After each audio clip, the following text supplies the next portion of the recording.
I'm so sorry I couldn't make it earlier today, but I'm just trying to put pieces together of what was actually shared in the ceremony. And so I just want to share the opening illustration I had for David and Grace. And so basically in 1994, you guys know what happened in David's life? In 1994, David went to high school. He graduated high school. In 1994, David turned 18. In 1994, the Niners won the last Super Bowl. For 30 years, I've been suffering as a Niner fan, and David's been suffering in his singleness, but that ended today for David. We still suffer as 49er fans, but for David, I'm so glad it's over. That's my goofy way of saying congratulations. It's over, and you began a new journey. You know, you don't need to do a quest for 6, your quest for 1 is done. So, congratulations.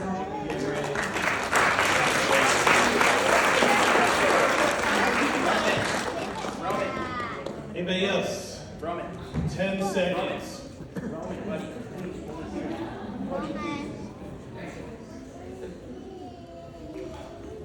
3, 2, 1, 0. -1. Okay, I gave you a lot of time. I'd like to introduce the final person that will be giving a toast today. This person is actually a really amazing person, and I've known this person for quite a long time, I'd say, and this person is very smart. This person is very cunning in a good way. Very, very articulate. Yes, that's another good word to use. And I think this person is absolutely fantastic. So I'd like everybody to put your hands together for Mike Toy.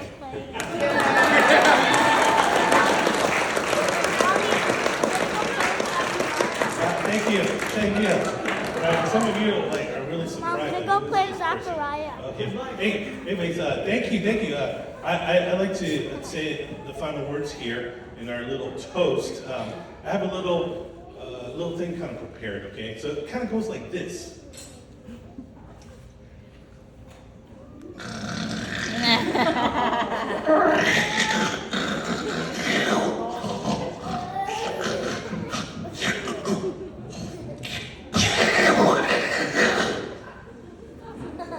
Grace, that is the sound you will hear every night for the rest of your life.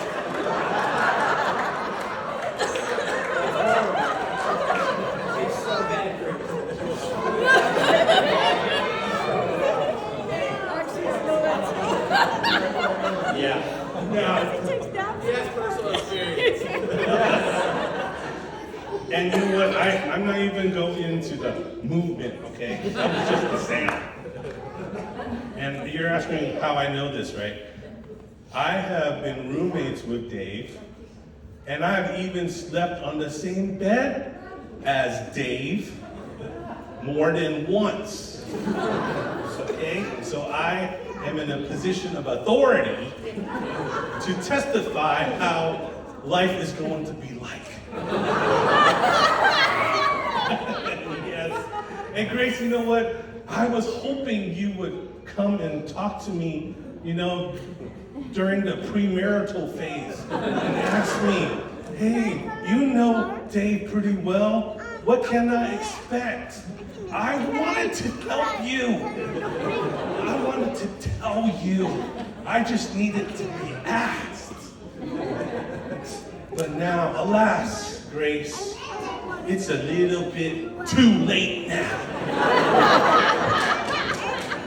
There's nothing you can do about it. Yeah. Okay, I forgot the rest of my speech. Hang on. We're toasting this story.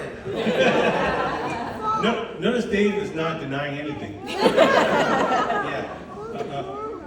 So let's see here.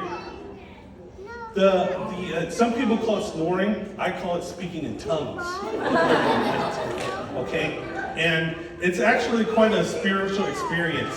Not for me, for him. For him. Okay? And for me, I'm trying to sleep. It's late at night, you know? Have you guys been really, really tired? You just want to sleep?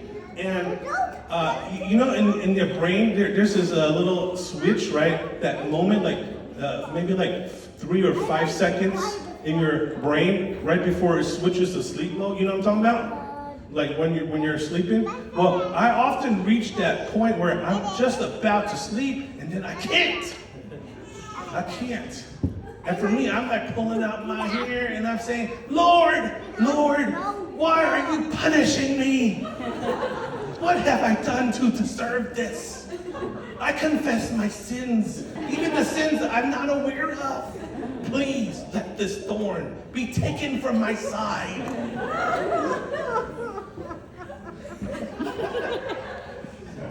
Okay, hang on. It's hard to remember everything. Okay, let's see here. So there are 3 words I would like to use to describe David, and they are the following: warm, thoughtful, kind. Oh wait, they're not meant for David. They're meant to describe Grace. Sorry, bad notes here. Okay. Let's see here. I do want to say something. Right? Okay. Earlier today, you sent me one of these. Okay, so I need to say the following. In David Grace, you have one of the finest Christian gentlemen I've ever met. Okay, that's all. That's all you get for 20.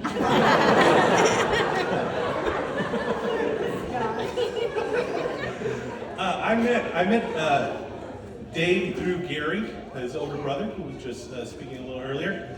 I was in college at that time, and Dave, even at that time, was very cerebral. He thought a lot, analyzed a lot, and he would always be very emotionless. I think that's a very good word to describe Dave, emotionless. It kind of reminds me of Spock from Star Wars. Not Star Wars, Star Trek. Yeah, or the way he kind of is stage-like kind of reminds me of Yoda from Star Wars. And for me, I have gotten a lot of advice from Dave. I feel like I've gotten more advice from Dave than probably anybody else on this planet. I think. That's because he needs it.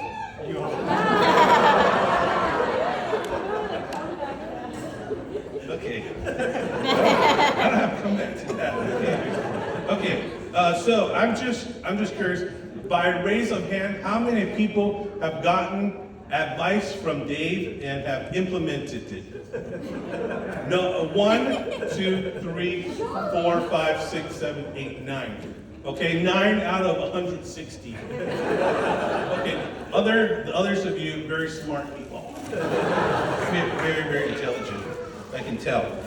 And let's see, just a little plug. If you want your world to be flipped upside down, you should follow Dave on social media. Yeah, you're gonna lose the respect of everybody around you, family, friends, you know.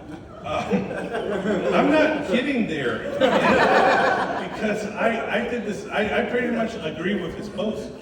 And lost a lot of friends because of that, you know.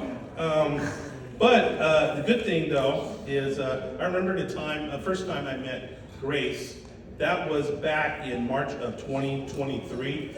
David was on his way to China, and he stopped by Taiwan, where I was living at that time, to hang out a little bit, and he told me, hey, you know what, I'm going to China. I was like, oh, so you didn't really come to visit me. You know, I mean, I'm kind of like, you know, I'm kind of like second, not top option type of thing, you know. And I was cool with that, you know, that's fine. It doesn't bother me. Doesn't bother me one iota. Yeah, and so I was thinking, why? Who are you going to visit in China? And he says, oh, I'm gonna visit Grace. And that was a name I've never heard of before. And so you got to understand a couple of things about Dave. China is very, very far from here, okay? Very, very far. So it's not exactly easy for him because he needs to plan, take time off from work. And not only that, you know, Dave doesn't speak any Chinese.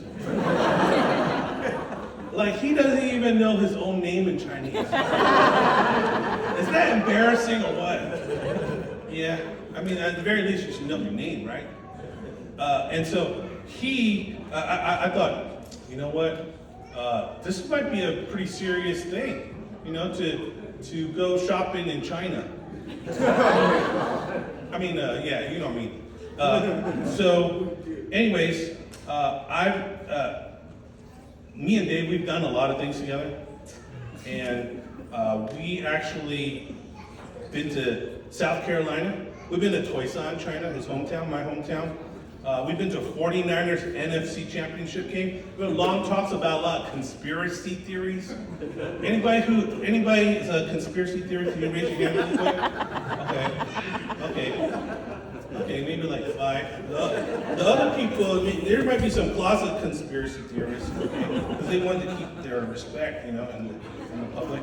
So we talked a lot about a lot of things like 9/11, vaccines, government cover-up, et cetera, et cetera. Yes, and so the second time I met Grace, it was back in May, and May of this year.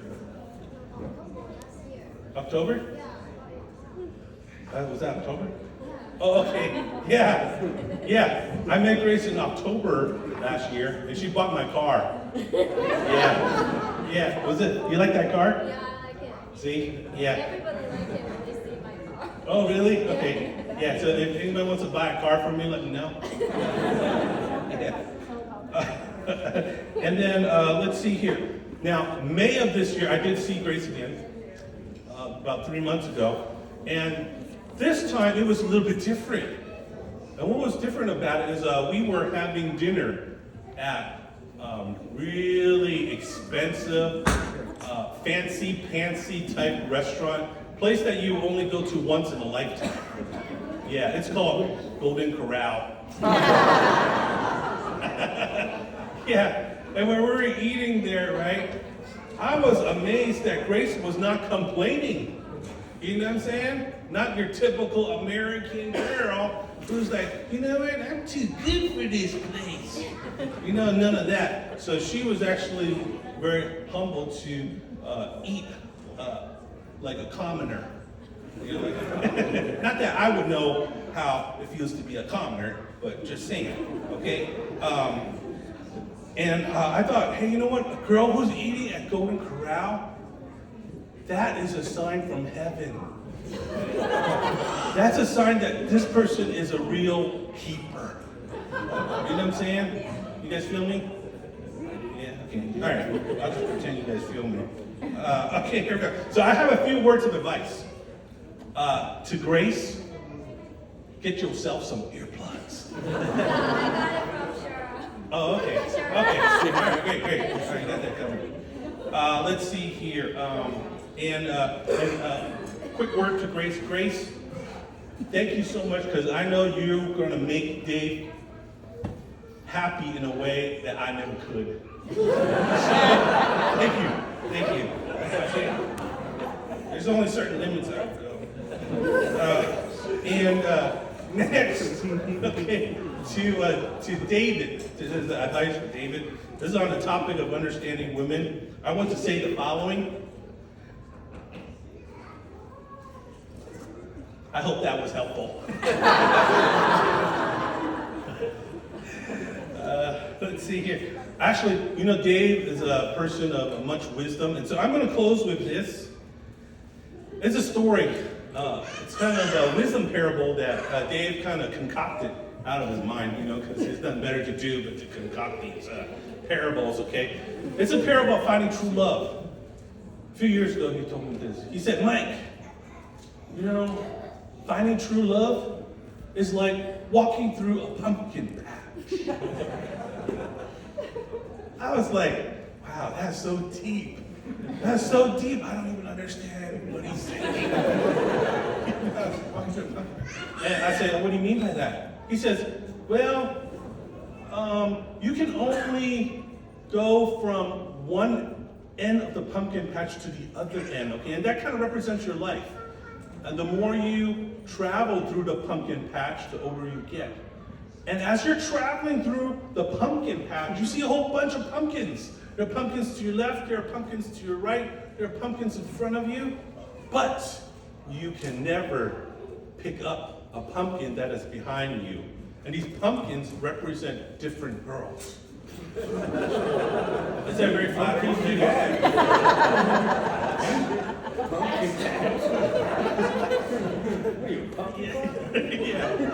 And so, as a side note, a lot of people are wondering, you know, if Dave is really Chinese, right? Because he's really dark, looks like a Filipino. Right? I know it's crossed your mind, but you don't feel comfortable asking that question of him.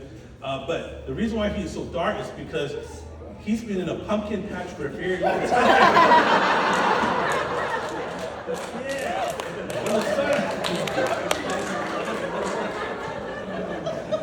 When you're out in the pumpkin patch, you know the sun's gonna beat down on you, you know, relentlessly, and it's gonna turn your skin a little crispy. Okay. So, anyways, back to the pumpkin patch analogy. So there are different kinds of pumpkins. Some pumpkins are petite. Some pumpkins are tall. Some pumpkins are mean-spirited. You know who you are. Not that there's anyone in this room, of course. And then there are some pumpkins that are kind. And then some pumpkins that are clueless. Some pumpkins are very naive. Right? And so you got all these different pumpkins. Your job is to pick one pumpkin and exit the pumpkin patch, and that would be your wife, you know? But the challenge is that the pumpkin also has to pick you. Okay? You can't just pick up a pumpkin, the prettiest pumpkin, and just leave, you know? You can't do that. It needs to be reciprocal or reciprocated. And so I thought, wow, this is very deep. This is very deep. Because the further you are down the pumpkin patch path, the fewer pumpkins there are. Does that make sense? Yeah, because people getting married, you know, fewer available pumpkins. I'm losing some people here. Okay, anyways, let's see, what was I going to say? Yeah, so I just want to say this. I want to say, today, David has found the most incredible pumpkin. Yes, and that pumpkin is you, Grace.